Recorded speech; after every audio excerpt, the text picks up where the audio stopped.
ये बात सुनते ही चेंडू को अचानक एक चीज याद आई। उसने याद किया कि उसने टीचर लिंग को अलग अलग वेपन्स यूज करते हुए देखा था। लेकिन उसे ये भी याद आया कि सबको पता था टीचर लिंग मार्शल आर्ट्स क्लासेस में सिर्फ प्रैक्टिस के लिए डिफरेंट वेपन्स यूज करते थे। चेंडू की आंखें हल्की सी सिकुड़ गईं। उसने रियलाइज किया कि ना सिर्फ उसे ये नहीं पता कि टीचर लिंग का असली वेपन क्या है, बल्कि उसने इस इंपॉर्टेंट डिटेल को कंप्लीटली इग्नोर भी कर दिया था। अब उसे समझ आ गया, आगे से उसे हर छोटी बात पर भी ध्यान देना होगा। वापस फॉरेस्ट में चेंडू ने हाथ बढ़ाया और बीस्ट वुल्फ के बॉडी से बैज निकाल लिया। फिर उसने उस बैज को कैजुअली साइड में फेंक दिया, जैसे उससे उसमें कोई इंटरेस्ट ही नहीं हो। उसने सीधा मीन सिटी टीम से पूछा, वूसांग कहाँ है? ये देखकर मीन सिटी के स्टूडेंट्स एकदम स्टिफ हो गए। जमीन पर पड़ा हुआ बैज देखकर जैंगुई को सडनली समझ आया कि चेंडू का असली मकसद टूर्नामेंट में बैजेस कलेक्ट करना नहीं, बल्कि वूसांग को चैलेंज करना है। उसने जल्दी से जवाब दिया। उसने बताया कि उनकी मुलाकात वूसांग से ऑपोजिट डायरेक्शन में हुई थी और लग रहा था कि वूसांग का टारगेट उनके पीछे वाला स्टार मार्क था, लेकिन बीच रास्ते में उसका सामना बीस्ट वुल्फ से हो गया। ये सुनते ही चेंडू ने अपने सामने दिख रहे इन्फॉर्मेशन को देखा। उसे समझ आ गया कि जो स्ट्रेट लाइन नेविगेशन ऑफिशियल्स ने दिया था उसमें प्रॉब्लम है। ज़ैंग शुआई ने भी ऐड किया कि वूसांग अब अपनी ओरिजिनल पोजीशन पर नहीं होगा, लेकिन वो डेफिनेटली स्टार मार्क के आसपास कहीं होगा। जैसे ही वो ये कह रहा था, अचानक किसी ने जैंगवी को पीछे से जोर से मारा। उसकी आंखें वाइडन हो गई और वो गिर गया। ये चेंडू था। उसने ज़ैंग शुआई के दूसरे टीममेट को भी एक ही मोमेंट में स्ट्राइक कर दिया। कोल्ड वॉइस में उसने ऑर्डर दिया, अपने बैजेस छोड़ो और यहां से निकल जाओ। ज़ैंग शुआई और उसकी टीम रिएक्ट भी नहीं कर पाई। सब कुछ इतनी तेजी से हुआ कि उनके बैजेस सीधा जमीन पर गिर गए। जैंगवी गुस्से में चिल्लाया, क्या तुम सच में हमसे ये करवाना चाहते हो? लेकिन बोलते बोलते ही उसकी कॉन्शियसनेस धीरे धीरे फेड होने लगी। चेंडू ने कोई जवाब नहीं दिया। वो बस शांति से वहां खड़ा रहा। उसका एक्सप्रेशन बिल्कुल अनरीडेबल था। फिर वो मुड़कर चलने लगा। जाते जाते उसने कहा, मैं बस तुम्हारी काइंडनेस का प्रॉपर थैंक्स दे रहा हूं, जो तुमने हमें रास्ता दिखाया था। ज़ैंग शुआई उसका नाम चिल्लाता है और फिर जमीन पर गिर जाता है। अगला ही पल हवा में एक तेज आवाज गूंजती है। किसी के रिएक्ट करने से पहले ही एक गंजा आदमी अचानक मी सिटी टीम के पास अपीयर हो जाता है। वो गुस्से से दांत भींचकर चेंडू को देखता है, फिर 2 उंगलियां उठाकर उस पर इल्जाम लगाता है, तुमने अपनी बात से मुकर गए, तुम में मार्शल एथिक्स नहीं है। ये सुनते ही बुशेस में छुपा मोलाइट गुस्से से भर जाता है।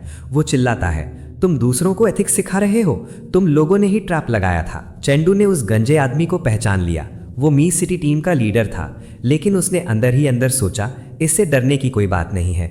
चेंडू ने अपनी नज़र हल्का सा नीचे की और एक काम स्माइल के साथ कहा, इसे डिसेप्शन कहते हैं। फिर उसने जमीन से 2 ब्लू बैजेस उठाए जिन पर हाई और मार्शल लिखा हुआ था। चेंडू और उसके टीममेट्स ये देखकर सरप्राइज हो गए कि मी सिटी टीम के पास ऑलरेडी मार्शल बैज भी था। ये देखकर लूबो बोला, अब समझ आया, इसलिए ये लोग इतनी प्लानिंग कर रहे थे।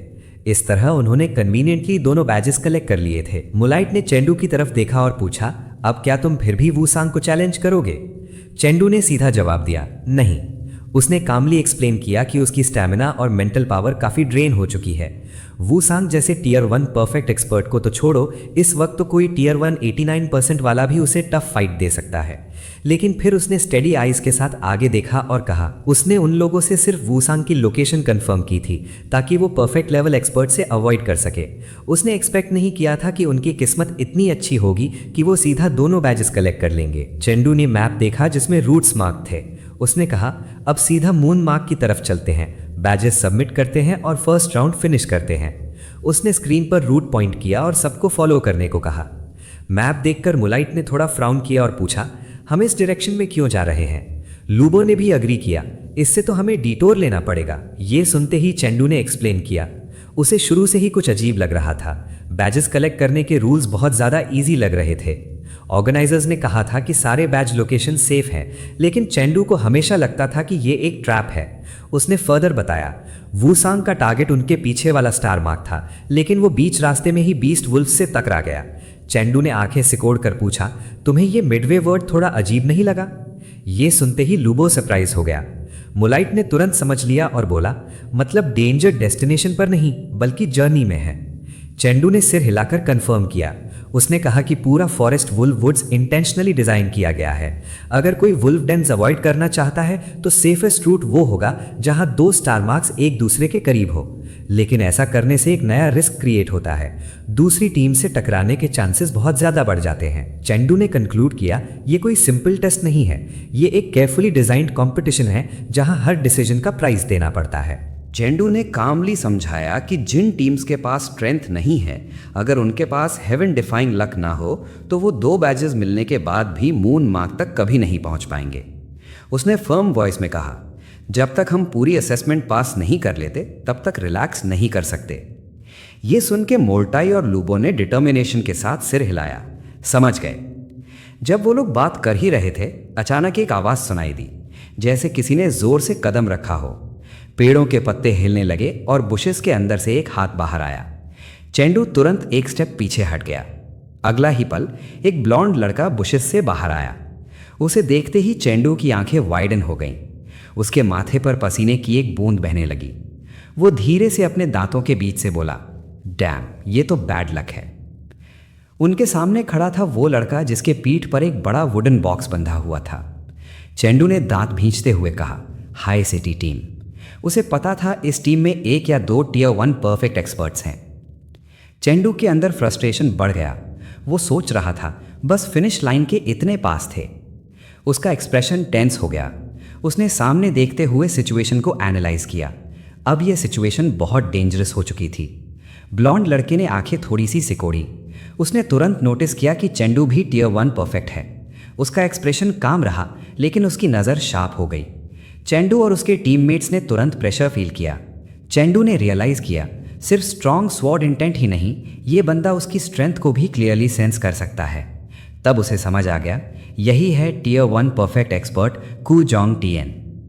अचानक कू जोंग टिएन ने अपने बैग से वुडन बॉक्स उतारकर ज़मीन पर रख दिया। उसने बॉक्स पर हल्का सा टैप किया और अगले ही पल बॉक्स के अंदर से हर डायरेक्शन में स्वॉर्ड्स निकल आए। हवा तेज़ एनर्जी से वाइब्रेट करने लगी। चेंडू और उसकी टीम तुरंत रेडी हो गई। चेंडू आगे खड़ा हो गया। मूली और लूबो उसके पीछे पोजीशन ले लिए, अपने वेपन्स टाइटली पकड़कर। एटमॉस्फेयर हैवी हो गया। हवा में किलिंग इंटेंट भर गया। तभी एक आवाज़ आई, रुको। सबका ध्यान उधर गया। एक पर्पल हेयर वाली लड़की आगे बढ़ी। उसने कू जोंग टिएन को रोक दिया। उसने कामली कहा, उसके बॉडी पर जो ब्लड स्टेन्स हैं, उससे लगता है ये अभी बीबी वुल्फ से फाइट करके आया है। फिर उसने ऐड किया, अभी फाइट करना अनफेयर विक्ट्री होगा। वो थी जाओ शाओलू। जाओ शाओलू ने हल्की ही स्माइल के साथ कहा, मैंने एक्सपेक्ट नहीं किया था कि वू जैंग के अलावा भी कोई टियर 1 परफेक्ट एक्सपर्ट होगा। फिर उसकी आंखें शार्प हो गईं। उसने कॉन्फिडेंटली डिक्लेयर किया, चाहे तुम हो या वू जैंग, नेक्स्ट 2 राउंड्स में मैं तुम दोनों को एलिमिनेट करूंगी। उसने आगे कहा, हाई सिटी टीम 9 साल से कंटिन्यूस चैंपियन है और हम अपना 10th चैंपियनशिप भी इजीली ले लेंगे। ये कहकर वो मुड़ गई। कू जोंग टिएन ने अपना वुडन बॉक्स उठाया और दोनों वहां से चले गए। उनके जाने के बाद लूबो ने पीछे से देखते हुए कहा, मैंने एक्सपेक्ट नहीं किया था कि जाओ शाओ लू में ग्रेट हीरो जैसा डिमीनर होगा। ये वर्ड्स ग्रेट हीरो डिमीनर चेंडू के दिमाग में एको करने लगे। चेंडू ब्लैंक एक्सप्रेशन के साथ खड़ा रहा। उसके दिमाग में एक सीन फ्लैश हुआ। जाओ शाओ लू उसके ऊपर बैठी है, हाथ में ब्लेड पकड़े। चेंडू ने अंदर ही अंदर सार्कास्टिकली सोचा, न्यूक्लियर बॉम्ब्स बेचने वाली वो छोटी सी लड़की और ग्रेट हीरो डिमीनर, इंटरेस्टिंग। दूसरी तरफ जब वो लोग जा रहे थे, कू जोंग टिएन ने जाओ शाओ लू की तरफ देखकर कहा, मैंने कभी सोचा नहीं था कि तुम ऑनर के साथ जीत जैसी बात करोगी। उसने कंटिन्यू किया, तुम्हारा असली स्टाइल तो ये है अपोनेंट को वीक देखते ही फिनिश कर देना, बिना उन्हें ब्रीथ लेने का चांस दिए। जाओ शाओ लू ने तुरंत जवाब दिया, हम लाइव ब्रॉडकास्ट पर हैं। उसने हल्का सा स्मर्क किया, मुझे अपनी इमेज मेंटेन करनी है। सीन शिफ्ट होता है। फर्स्ट राउंड खत्म हो चुका है। सारे स्टूडेंट्स अपने होटल रूम्स में रेस्ट कर रहे हैं। रूम के अंदर चेंडू बेड पर पूरा स्प्रेड आउट पड़ा है। वो एक गहरी सांस लेता है और कहता है, आज का मेंटल पावर रिफाइनमेंट कंप्लीट हो गया। उसने अपनी void immortal visualization method practice finish कर ली थी। फिर वो आज के दिन का एनालिसिस करता है। उसने डिस्प्ले देखा और कहा, आज टोटल 50 टीम्स पास हुई हैं, मतलब 150 स्टूडेंट्स। उसने कैलकुलेट किया, कल मुझे लगभग 4 अपोनेंट्स को हराना होगा 3rd राउंड में पहुंचने के लिए। फिर उसने अपनी करंट स्ट्रेंथ के बारे में सोचा।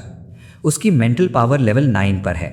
उसने सोचा अगर वो 7th wave of monsters clear कर लेता है तो उसकी मेंटल पावर लेवल 10 तक पहुंच सकती है। उसे पता था लेवल 10 मेंटल पावर एक क्वालिटेटिव ट्रांसफॉर्मेशन होता है, यह सिर्फ इंक्रीज नहीं, एक कंप्लीट एवोल्यूशन है। चेंडू की आंखों में डिटर्मिनेशन आ गया। उसने फर्मली कहा, अगर मेरी मेंटल पावर लेवल 10 हो गई तो मैं इस टूर्नामेंट में एब्सोल्यूट फर्स्ट प्लेस ले लूंगा।